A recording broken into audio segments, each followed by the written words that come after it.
I'm Dan Perkins, and I'm here with Mr. Ted Law, who is the curator of the A.C. McMillan African American Museum in Emory, Texas.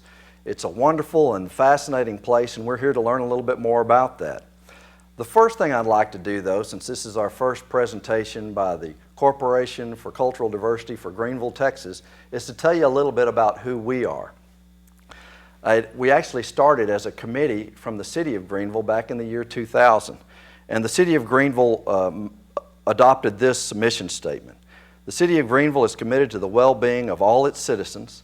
Our goal is to offer a quality of life that ensures equal education, opportunity, and fairness.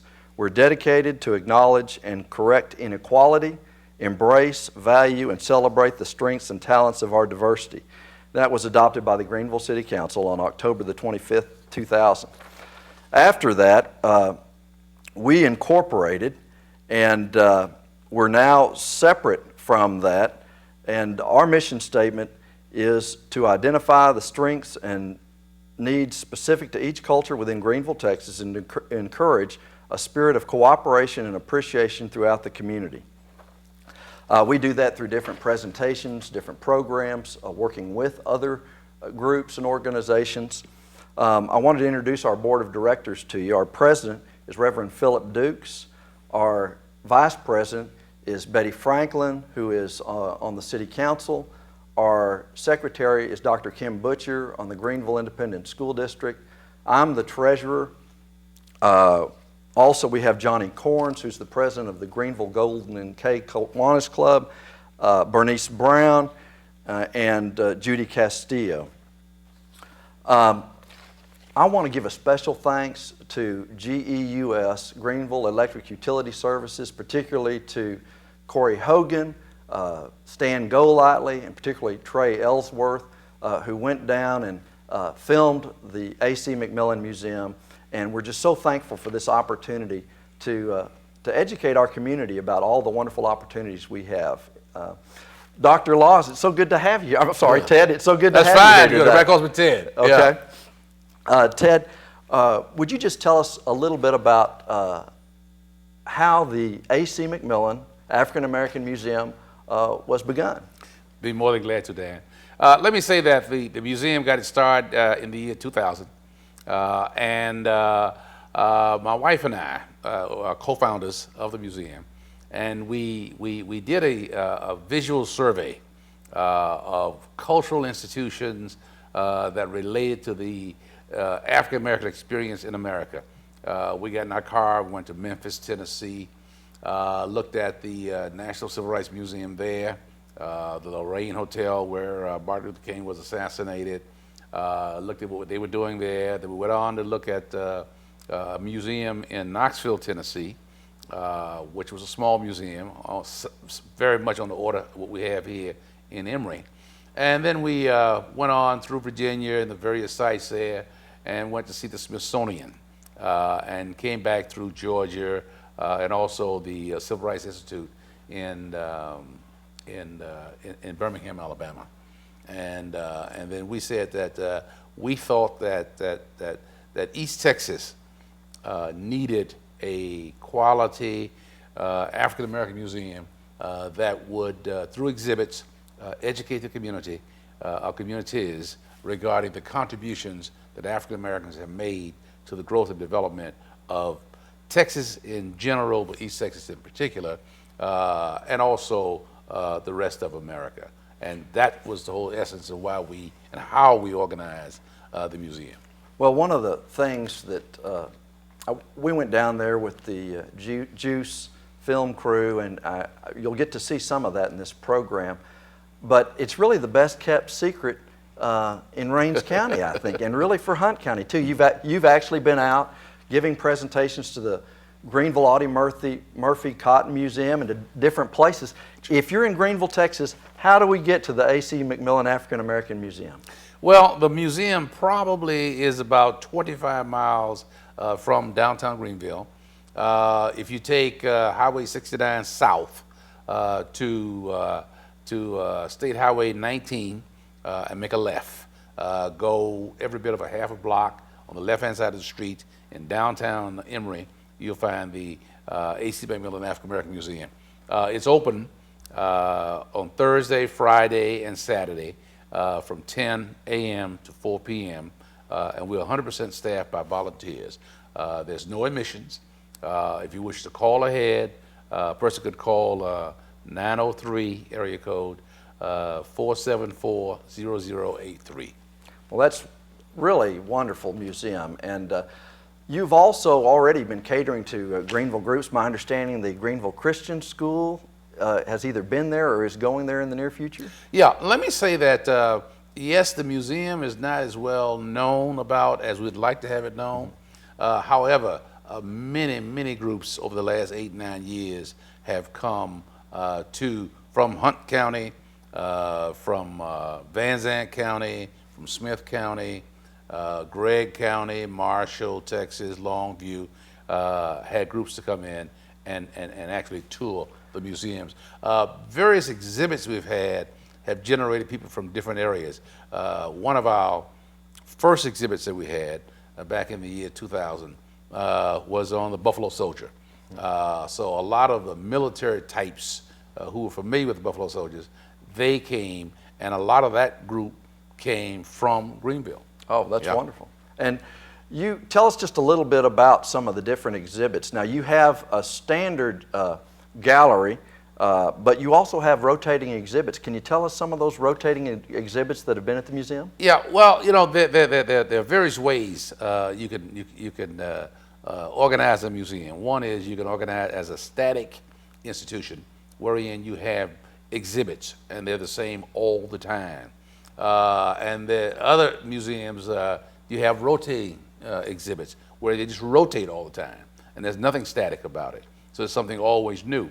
What we try to do is become a hybrid between the two, to have a constant, permanent collection that we put on display, and then also have special exhibits that we organize from time to time around what we call vital subjects that the community needs to know more about, and we need to feature as a part of our museum mission. Can you tell, now, my understanding is, I believe you've had an exhibit on the Negro Baseball League, which is of interest to many of us. Yeah, the Negro Baseball League, fantastic exhibit. That was our second exhibit. We had over 5,000 pieces in the exhibit that were on loan from a collector in Frisco who had worked at Texas Instruments for many years. He said he got to start just collecting baseball cards or what have you with his kids and grandkids, and one day went to one of the baseball collectors meetings, and he found out about the Negro Baseball League. The Negro Baseball League is a very interesting situation. It was an outgrowth of segregation and Jim Crowism in America, organized in 1920, and it went out of existence probably around 1948 to 49, 50, with the advent of African Americans being admitted to play into the major baseball league with Jackie Robinson and Roy Campanella and what have you. But when you look back at the contribution of the Negro Baseball League, the players that made the difference in the early stages of the major leagues came from the Negro Baseball League. In fact, it was interesting the other day, I was looking at a program of appreciation for Hank Aaron. He came from the Negro Baseball League. I was actually reading about that last night. Really? Okay, good. I never knew that he played in the Negro Baseball. No, people just don't know. One of the sadder things to me are all the greats that never did make it to the major leagues because of their color, the talent, That's right. The skills and abilities that we were never able to fully enjoy. Never able to fully enjoy. The Say Hey Kid, Willie Mays came from the Negro Baseball League. Interesting story on Willie Mays. Understand that the scout that was white from New York was sent to Alabama to see the Black Barons play, and he called back to New York and said, yeah, well, I saw the guy you sent me to see, but there's a guy down here named Mays. You ought to see him. They sent him down to see Hank Aaron? No, it was somebody else. I don't know the other player they sent him to see. So that's how they discovered Willie Mays. That's a wonderful story. And brought from the Black Barons into the major leagues And you know the records that Willie Mays has set in terms of baseball. Well, some of those other exhibits you had were, I think, the Tuskegee Airmen. Did you do an exhibit on them, or you have some items? Well, we have a lot of items on the Tuskegee Airmen. We do plan in the future to do an exhibit because they occupy, well, understand the backdrop to the Tuskegee Airmen is that they came along again when things were strict racial segregation, when the general attitude in America was that African Americans didn't have the intelligence to fly an airplane, and in fact to build the confidence in America, Eleanor Roosevelt went down to Tuskegee Institute, Tuskegee University now, where the Airmen's Project was, and flew in one of the first planes with the African Americans flying as part of Tuskegee. I never knew that story. Yeah, sure. To show them her confidence. To show her confidence trust. and what have you, and trust. And then the contributions they made in World War II are just, I mean, there's HBO movies and other things well talked about in books and articles and things of that nature. Well, let's talk a little bit about the actual layout of the A.C. McMillan Museum in terms of when you go in, what's the first thing that you see? Well, we're organized into 5 galleries. And let me say that we're already in 8 and 9 years there running out of space. That's why we have plans to move in the future to a quasi, a little larger facility that has a very much of a historic value. Anyway, make a long story short, we got 5 galleries.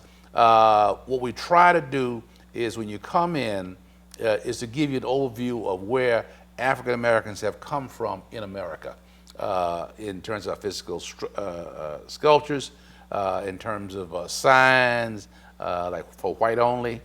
Well, and that's something I'd like to talk about. That's something that really moved me. It's one thing when you talk about segregation, and I was born in 1958 and was too young really to remember a lot of the really terrible circumstances that blacks had to endure in terms of separation, unequal education.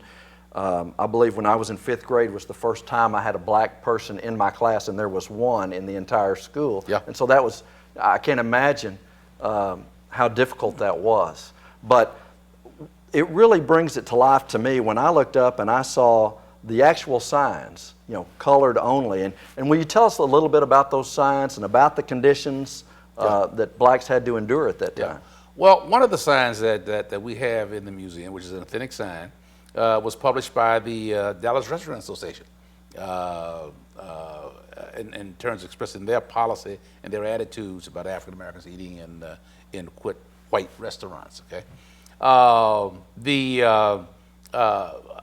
let me just back up a minute and say the history of strict racial segregation as policy in the law came with the confirmation of the Supreme Court's decision in 1896 in Plessy versus Ferguson, when the Supreme Court said that it was legal to have separate but equal, and separate but unequal was really the actuality of it. When you looked at the restrooms, for instance, there was a restroom for white women, there's a restroom for white men, and then there was a restroom for colored.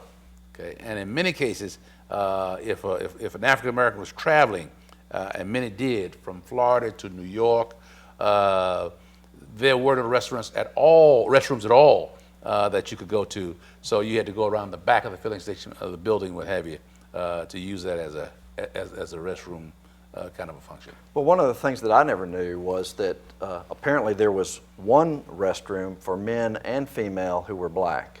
Yeah, that's correct. And that's something I'd never been aware of. That's absolutely correct. Absolutely correct. And those signs did not come down until the civil rights legislation came about and starting in 1964, when you had the Civil Rights Bill that struck down many of the laws that supported separate segregation and separate facilities.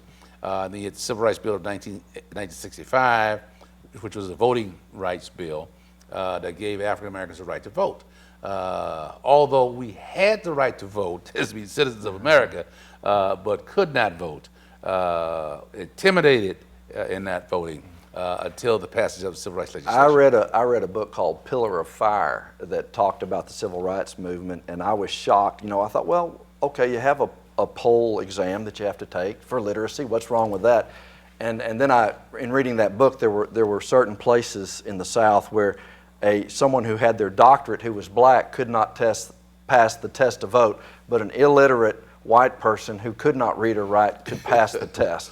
And many examples. That really shocked me. And many I guess I was just that examples, naive. because see, the evaluator about passing the test was the person in the office there. Right. You got cases that have been documented in the history of the United States wherein blacks who've gone to Harvard University couldn't pass a voting test in the state of Mississippi, Right. or Louisiana, or Texas. Well, what I think is great about that first room is it gives you, there are actual shackles that were used on plantations. It gives you some visual cues about life as an African American in the United States. There's a wonderful sculpture series of 5 sculptures that you had, as I understand, commissioned that are really wonderful, showing from the movements of blacks in the United States, from slavery to business people today. Sure. Tell us a little bit about the next gallery that you have. The second gallery actually is we use as our auditorium of late. We have been showing a lot of films, in particular what's called race films. For those who've been around a little while, I guess less than 10 years ago, there was a plethora of film found in Tyler, Texas, in storage that was going to be thrown away. And they were films that were made by blacks, for black audiences, really works of art that 99% of white people in the country had never seen. And SMU got involved, restored many of those, and made those available to the general public. What were the time period that those black movies were produced and made? Starting about 1915, going through up to 1960. Okay.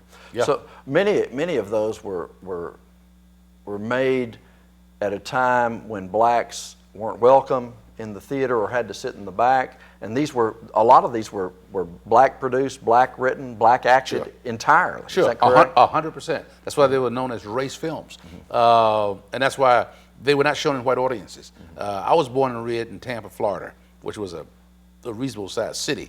So we had a black drive-in theater and also a black theater. And you went to at the black theater, you could sit in the place that you chose to sit, and they showed a lot of these films. But understand now, this is the same time that Amos and Andy was on radio and later on TV. And Amos and Andy probably was the most popular radio program in the history of the country. But there were whites playing Amos and Andy and Calhoun and all the other people there, which in many instances gave a very negative stereotype to blacks. In fact, I always said years ago and still say that Calhoun, even with the TV deal, no disrespect to lawyers, but set the black lawyer back about 100 years. Set us all back.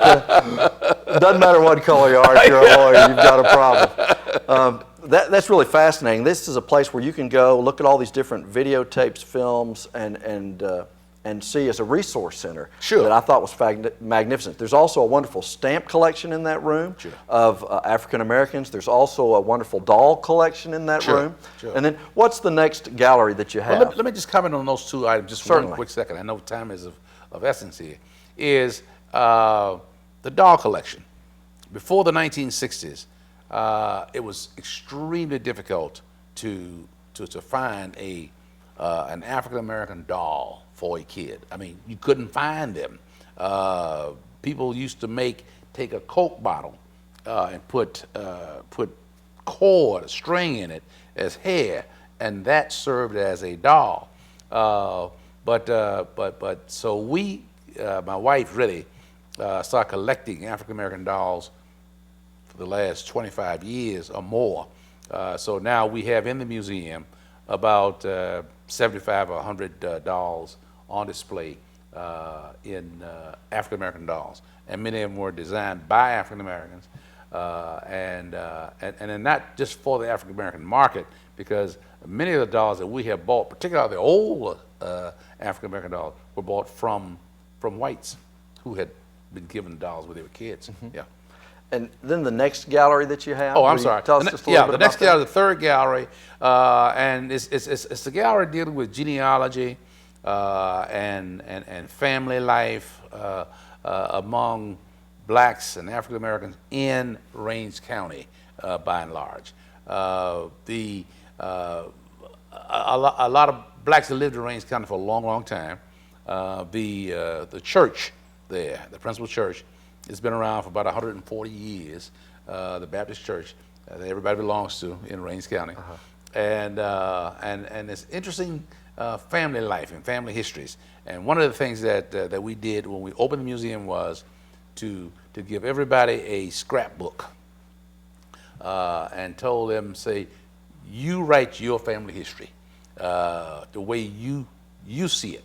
And many of them have brought back the scrapbooks to the museum, and then we got pictures and obituaries and other things and narrative on the families. That was one of the most fascinating things when I was able to tour the museum, is you can see family histories back to the mid 1800s. I was amazed at the oral history, the how fascinating it was to see where people came from, how they survived, and that was really fascinating. What's the next gallery that you have? That's the fourth gallery, and it's kind of a catch-all gallery. We've got a lot of we got a collection that we are collecting, and it's under development. And we call it the Black Sports Hall of Fame for athletes who have a Texas connection, whether they were raised in Texas, played ball, some game in Texas, where we have autographed footballs or what have you, and got some Hall of Famers, included like Tony Dorsett and others, and we got some who haven't made the Hall of Fame, but played with the Dallas Cowboys, or played basketball with the Harlem Globetrotters. Marquise Haynes, I was about to mention. He's one of my all-time favorites. Mr. Dribbler. We've got a couple of balls that were signed by him. He lives in Dallas now. I didn't know that. Yeah, he lives in Dallas. Yeah, sure. How fascinating. Now, you also have back there, there was a jersey I saw from the Negro League. Oh, yeah, right, sure. You had a compilation, one or two items from all of your different exhibits that have come through, as I understand, just to help remind people of your different exhibits. There's a children's section there. Will you tell us a little bit about that? Yeah, what it is, from time to time, at least once a year, we'll have a workshop for children. And the last workshop last summer, they made masks. We had an artist, a lady who teaches art in Dallas Public School System, to come and bring these masks, and the kids sat around on the floor with the paint and everything. Just the whole museum was just, people said we put paper on the floor. They sat on the floors. Somebody told me there were, how many masks were made that day? It was just an incredible amount. It's an incredible number. I don't remember how many, but we did exhibit some of those masks at the county fair, and it's just interesting to see kids paint masks and see what their vision about life and visual arts. Now, you also talked about your need for space, and I don't want to skip past the exhibit on Jim Crow. I noticed you had your space was limited, and you had great instruments from Africa that were on display. Oh yeah. Now, tell us about your dream for expansion. Well, one of the things that gets right back to the history of Texas, and when you had the dual school systems, you had the black school and the white school, and in many cases, as in Rains County, you really didn't have a black school system. The blacks went to schools in churches, This is in the 19. This is in the century just past, the 1900s. Went to school in churches and large halls or what have you. Had irregular schedules to keep you school.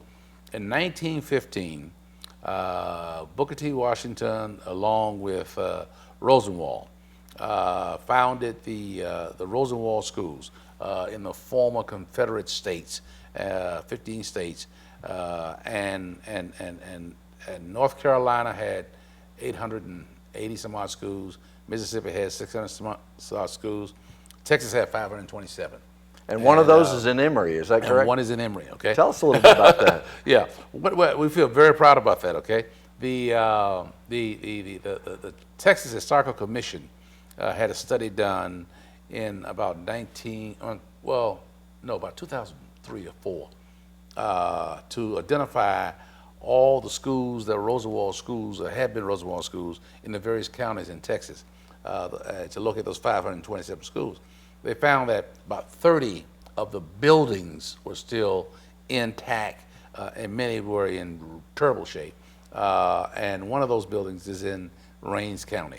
And so we had worked with the church there, the black church that owns the building, to working on a rehab plan to rehab the building and eventually get a marker for the building from the Texas Historical Commission and the Federal Department of the Interior, and also to move the museum into that historic building. If there are people watching who want to make sure that they're a part of helping y'all get into that building or helping expand the efforts of the museum, can you tell them how to donate? Yeah, right. They can donate directly to the museum via check or what have you, or if it's a large gift, we encourage them to give it to the East Texas Historical Association, and they act as the financial conduit for the museum. So in other words, if it can be tax deductible. Sure. And right. if they want to ask you more questions about that, who do they contact, Ted? Well, I think Anthony is the person to call, Anthony Porter, and he can be reached at 214.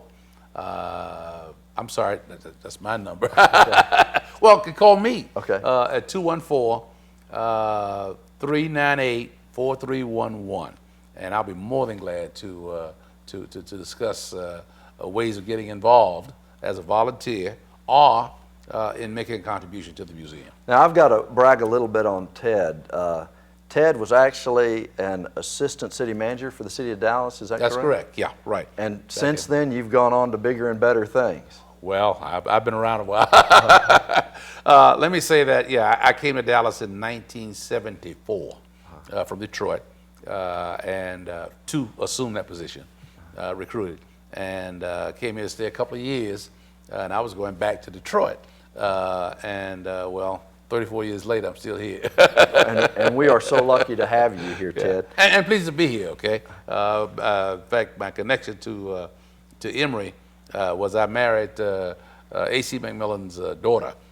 He's the person who the museum is named in honor of, because he made a very solid contribution to Rains County and to education, particularly of black children, and later on to white children.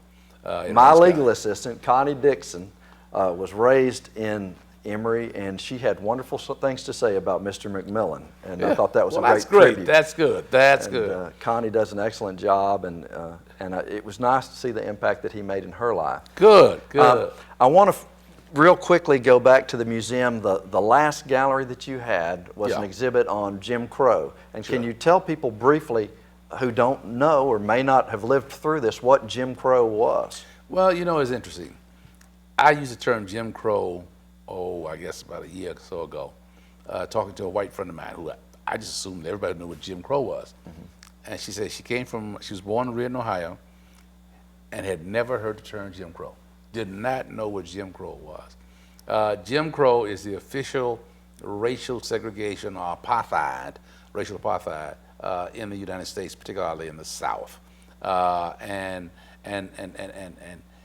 it was not just legal policy, it was a way of life. It regulated all contacts between blacks and whites in America, whether it be in a restaurant, whether it be riding a bus, flying an airplane. That would be what we know is you could get on the bus, but you had to go to the back of the bus. You had to go to the back of the bus. You could go to a cafe, but you couldn't come inside. You might have to go around. That's correct. That's you correct. might be able to buy something, but not sit at the lunch counter. That's right. Okay. And that's what gave rise to the civil rights movement in terms of those injustices, inconveniences, and insults to black people in America. But I remember personally in Tampa, Florida, when I put a nickel in the bus and got back off the bus and went back to the back door and got on. I remember that. Can you tell us a little bit about it's basically art and different aspects of that Jim Crow exhibit? Yeah, right. It's some artwork. There's some artifacts that depict the Jim Crow era. There's information, and there's signs that we have acquired, and information, books, films, just the whole 9 yards. Yeah. It was interesting. I saw they had a program from Birth of a Nation, Yeah. which was a movie that my daughter and I actually watched not too long ago. It was acclaimed as one of the greatest films of all time, but it's an extremely difficult film to watch in terms of its racism. It's just absolutely inaccurate telling of the Civil War, and I imagine if you were just a person out there watching and didn't know history, just watching a museum, you would think that all these lies and these terrible depictions of what black people did that they didn't do. Yeah. Absolutely no historical fact to it at all. Yeah. It was really sad to see. Yeah. And Birth of a Nation set a tone for movies in general. And glamorized the Ku Klux Klan. And glamorized the Klan.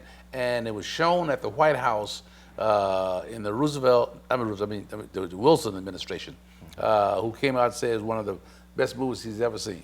And that further legitimized, and that helped to give rise to why black people, under the rule of racial segregation, had to develop a separate community of their own.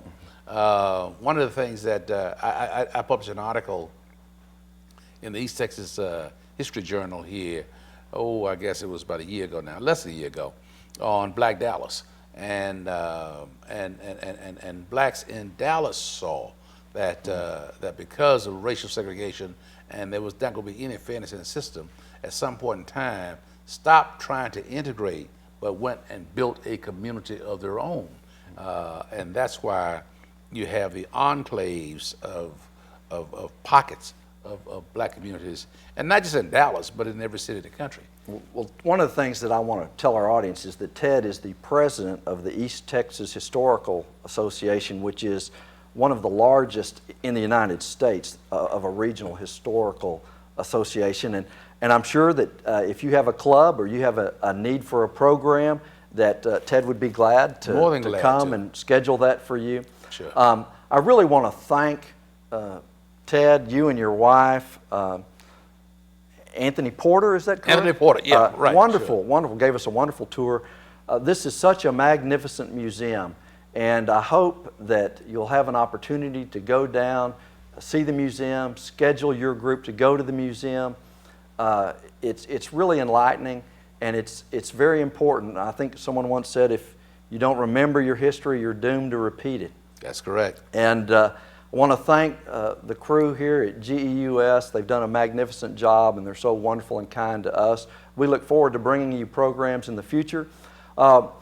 If you want to be a part of the cultural diversity for Greenville, Texas, just shortly we call it the Corporation for Cultural Diversity is kind of a nickname for it. You can write to P.O. Box 876, Greenville, Texas, 75403-876, or you can call me at 903-454-6688, or contact any of our board members, President Reverend Philip Dukes, Vice President Betty Franklin, our Secretary Kim Butcher, Dr. Kim Butcher, and I'm the treasurer, or any of our board members.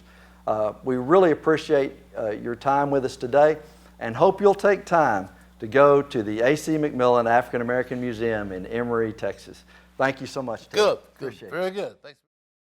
My name is Anthony Porter, and I'm a product of AC McMillan.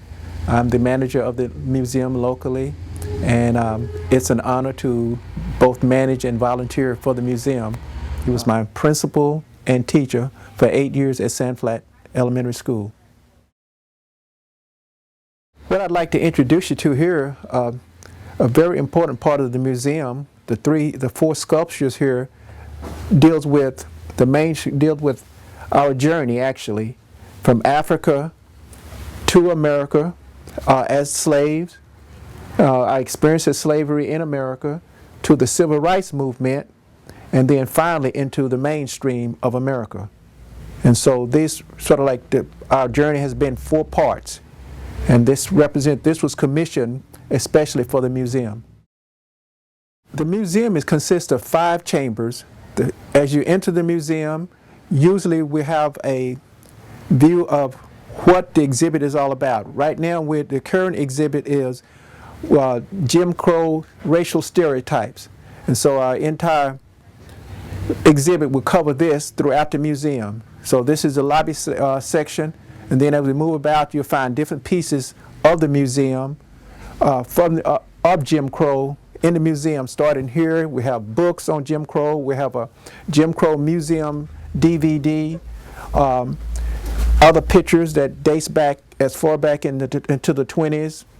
And so just throughout books, and then along the wall we have information here speaking of Jim Crow racial stereotypes. That's sort of like the background history of it, everything from Hollywood film to producers and so forth along the wall. Okay, after we move from the main entrance of the museum, the first chamber, we have the wall chamber. We'll have also more Jim Crow information all the way down the wall, pictures and so forth. And then from there we go into another chamber, and inside this chamber, this is kind of like the fun chamber for children, because inside this chamber we have a doll collection, dolls from all over the world and so forth. And Gwendolyn Law is the curator, has spent 40 years collecting these dolls. Another section in here is Gwendolyn Law also encouraged us to do a family tree or family history. And so here she encouraged families to put together information on their family, for example. And then they submit it, and then it'd be exhibited in this chamber. For example, this is information about my family, the Porter family. Then you have the McMillan family. You have the Garrett family and the Mayberry family. So there are local families, because this was in connection with African American pioneers in Rains County. And so then we have a section over here that deals with called the race film, black cinema. We have a series of films that was filmed between the 1920s and 1959. And you can come in, get your popcorn and so forth, and you can just watch race films that are done by black producers. We'll continue on the wall. Here's something that's very interesting here. These are called race postcards, Jim Crow postcards. This particular postcard was done in 1908, and it was donated by a local resident of Rains County. And then we'll have one done by 1921. These were actual postcards that were sent by her grandfather, and she had collected those. Also, we have what you call a pickaninny quilt on the wall. This was also donated by a local member. One thing that we have a number of citizens in Rains County who have been so excited about the museum that they sometimes find things that they just want to donate to be part of the exhibit. And so we're very grateful for that. We enter into another chamber. This chamber is the continuation of the African American pioneer exhibit in Rains County. So you have a picture of different families. For example, you have the McMillan family, offspring, Dora McMillan, who was A.C. McMillan's grandmother. This is a interesting picture. At one time, this was offensive to a lot of African Americans because many of the African Americans didn't understand this, and it was many times the only time you would see it was in white Americans' front your lawn on the yard, and so it's offensive. But through the museum, many have been educated to the fact that this was a jockey. And for example, here we have some information about the jockey. It says African American athletes are common in most sports. Then it goes on to talk about as a jockey. Overall, 15 of the first 28 Kentucky Derby winners were African American.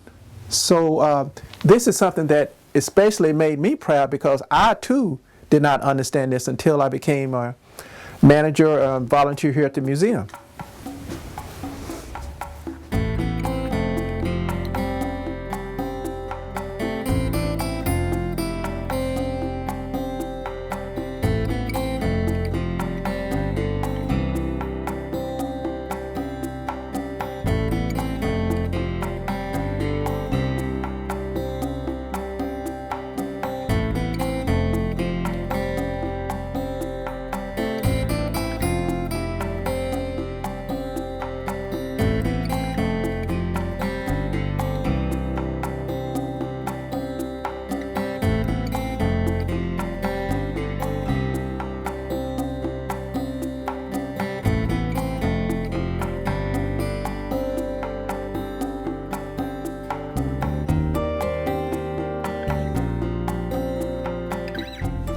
I'd like to introduce Kevin Reed. Kevin has been involved in one way or another of the museum since the inception of the museum. Why do you support the museum, Kevin? Well, when we moved to Rains County, it was important to us to connect with the people who are here and to understand something about the local history of the area and the people in the area. And this is an important part of local history, and so I wanted to be involved with that. We also think it's important in the education of our kids for them to understand something about the community and the local history. Okay, thank you.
Now in here, we usually have exhibit, and an exhibit usually runs 6 months to a year.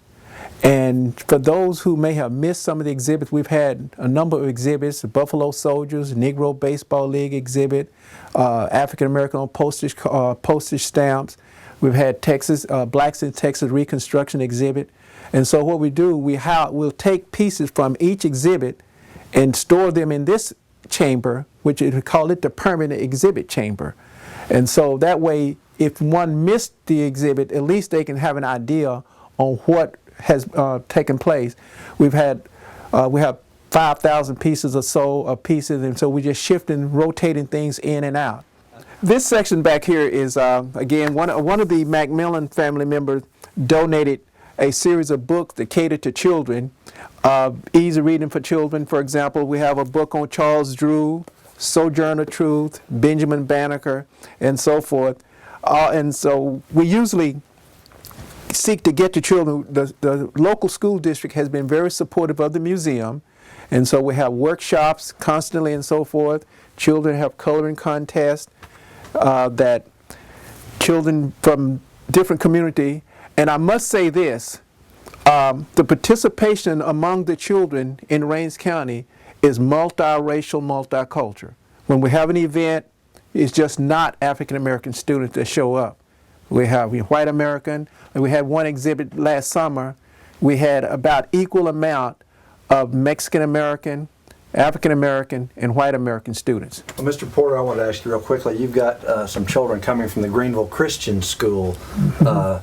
Is this museum open and available for different school children to come through? Yes, as a matter of fact, that's a very good question, because the museum has participated in workshops with Wills Point High School, Sulphur Springs High School. We loan pieces to the Greenville Library, and also, and like I say, we have a tour coming in February 6th, Greenville Christian Academy. And so the surrounding school district, we've even had a homeschool group come out of Hopkins County. So we've had many different school districts who have come and taken tours during this time that the museum has been open.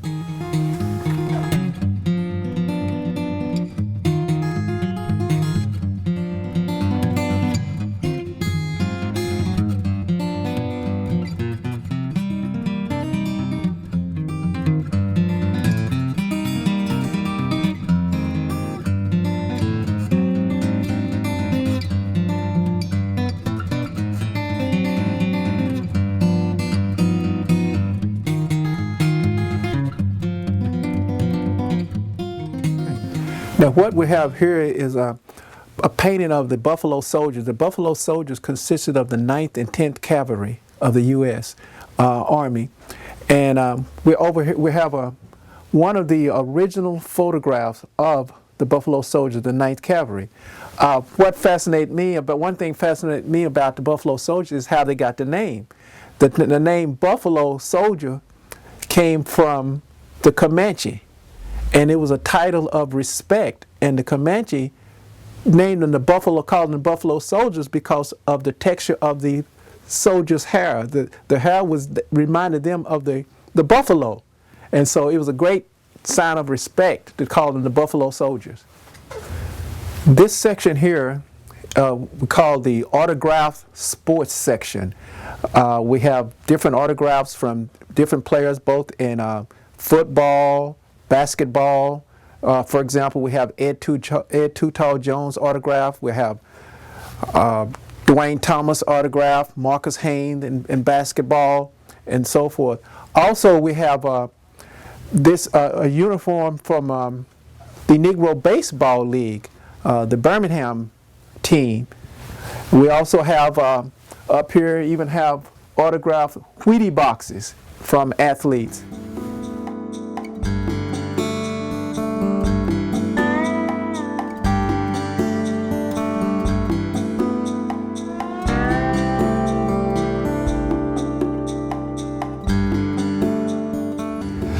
Yes, I'm Ted Law.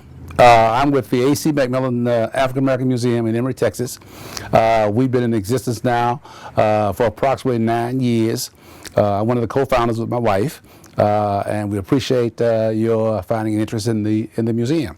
Let me just say that as part of the museum's exhibit and role in this community is really to be an educator of the community regarding the contributions of African Americans to the history of East Texas in particular, and Texas in general. One of the things that we did on last year as a major project was to introduce a African American cinema project, which highlighted films and other kinds of videos that were of interest to African Americans.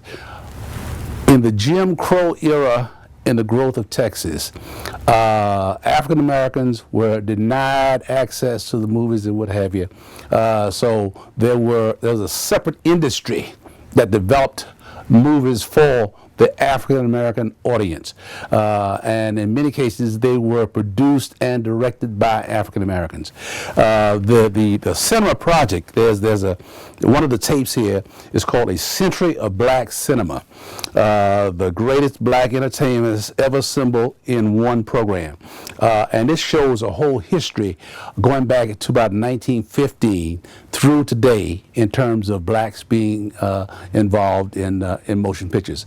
It's just interesting to see how blacks played a role in terms of having westerns, some were detective movies, others were comedies and what have you. And a lot of these we can thank what's called the Tyler Project, wherein there was a warehouse in Tyler that had been abandoned, and the owner wanted to clean it out, so he got SMU involved, and they restored a lot of the film that would have been lost forever. And that's why we today are able to have our Blacks in Cinema Project. Mr. Law, can you tell us just a little bit about the fact that the Tyler Project basically were black films made, acted, everything by black actors, and why did they have a separate industry?